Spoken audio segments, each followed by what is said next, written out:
ఈ రాష్ట్ర నాయకులుగా ఉన్న ఆత్మీయ నాయకులు దైవజనులు సింహయ్య గారికి, ఈ రాజమండ్రి ఫెలోషిప్ ప్రెసిడెంట్గా ఉండి దినం కార్యక్రమాన్ని జరిగిస్తున్న దైవజనులు డాక్టర్ విక్రమ్ గారికి, వేదికను అలంకరించిన దైవ సేవకులందరికీ, దైవజనులు హ్యారీగోమ్ సాయి గారి యొక్క ఈ కృతజ్ఞత స్తుతి కూడిక అనే కార్యక్రమం ప్రత్యేకంగా ఏర్పాటు చేసిన ఈ ఫెలోషిప్ దైవజనులందరికీ, చేరువచ్చిన మీ అందరికీ హృదయపూర్వకమైన వందనాలు తెలియజేస్తూ ఉన్నాను.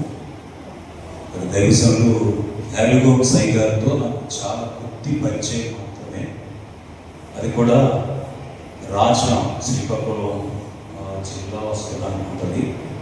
రాజాంలో ఉన్న దైవ సేవకులు ప్రసాద్ గారి ద్వారా నాకు అయ్య గారి యొక్క పరిచయం, మీటింగ్స్ ఏర్పాటు చేయడానికి అవకాశం ఇచ్చారు.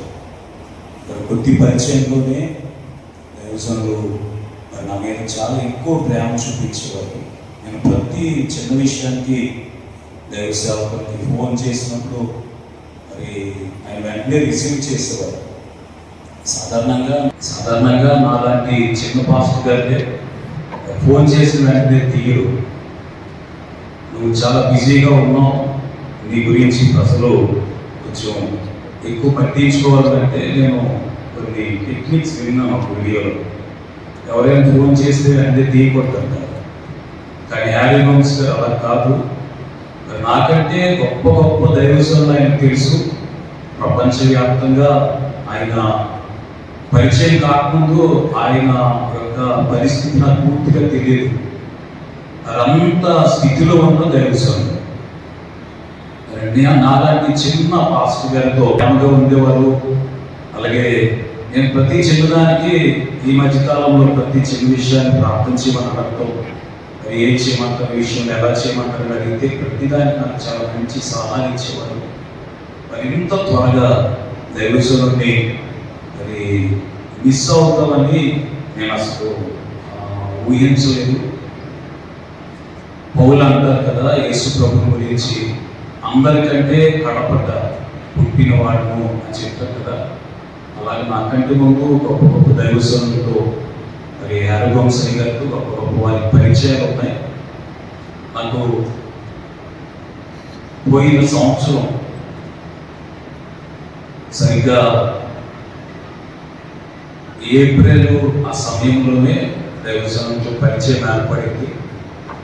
ఏప్రిల్ తర్వాత అక్టోబర్లో మీటింగ్స్ అయ్యాయి. మరి ఇప్పుడు మే నెలకు సంవత్సరం అవుతుంది, ఏప్రిల్ సంవత్సరం అయ్యింది. మరి ఈ సంవత్సర కాలంలోనే దైవజనులు మరి ఆయన యొక్క మంచితనం, ప్రేమ నిజంగా నాకు మాటలు తెలియట్లేదు చెప్పడానికి. రాజమండ్రి మీటింగ్స్లో చాలా మంది సాక్ష్యం చెప్పారు ఆయన యొక్క ప్రేమను గురించి. ఆయన ఎక్కువ చెప్తుండేవారు, ఎవరి మీద నాకు దేశం ఉండదు, నేను అందరినీ ప్రేమిస్తాను. ఇంకొక గొప్ప విషయం ఏంటంటే, దైవజనులు ఒకసారి ఎవరినైనా చూస్తే లేకపోతే వారి పరిచయం అయితే మరలా ఎంత కాలం తర్వాత చూసినా వారిని పేరు పెట్టి బాగున్నారా అని పలకరిస్తారు. అది నేను ఎలా గమనించానంటే, మీటింగ్స్ టైంలో శబరణ హోటల్లో ఆ సేవ చేసేవాళ్ళు ఉంటారు కదా, వాళ్ళు పిలిచినప్పుడు వాళ్ళని పలకరించి బాగున్నారని పలకరించేవారు. డాక్టర్ విక్రమ్ గారు చెప్పినట్టుగానే నిజానికి దైవజనులతో మీటింగ్ చేయాలంటే పెద్ద పెద్ద వాళ్ళు చేయాలి, పెద్దవాళ్ళతో అంటే చేయాలి. కానీ నాకు అవకాశం ఇవ్వదు. దాని అర్థం ఏంటంటే ఆయన బ్యాక్గ్రౌండ్ కానీ స్టేటస్ కానీ అసలు ఏమి ఆలోచించకుండా వారితో మీటింగ్ చేస్తారనేది నన్ను బట్టి నాకు అర్థమైంది. నన్ను బట్టి కాదు, దైవజనులు ఈ మధ్యకాలంలో ఏలూరు దగ్గర ధర్మాజీ గుడిలో పాస్టర్ మీటింగ్స్ ఏర్పాటు చేశారు. ఆయన కూడా చాలా చిన్న సేవకుడు. రవి గారు చెప్పినట్టే హ్యారీగోమ్ సాయి గారు సెలెక్ట్ చేసుకోవడం కూడా అలా ఉండేది. అలాంటి దైవజనులతో పరిచయం, ఆయన ప్రార్థనలు, ఆయన ఆశీర్వాదాలు నేను ఎప్పుడు మర్చిపోలేను. ఇంత త్వరగా మరి దైవజనుడిని కోల్పోతానని ఇప్పుడు అనుకోలేదు.